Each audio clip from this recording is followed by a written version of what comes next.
What's good, YouTube? I'm back with another video, and today I'm gonna be showing y'all how to sidechain drums and instruments inside FL Studio.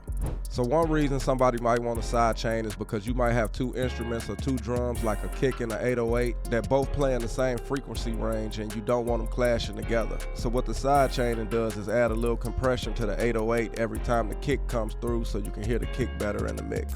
And the way you do that is once you got them both in the mixer, select the kick, then come over to the 808, right click this arrow and click sidechain to this track. Then select the 808 and add a fruity limiter.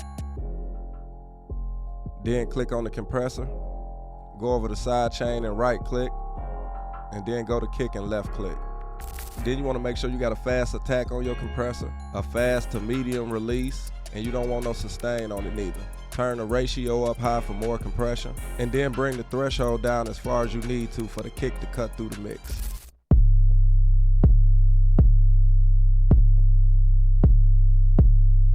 Alright, so that's a quick video of me showing how to do sidechain compression inside FL Studio. Like I always say, I hope this video was able to help somebody out. If it did, make sure to like, comment, and subscribe to the channel. But until the next video, I'ma holla at y'all. Peace.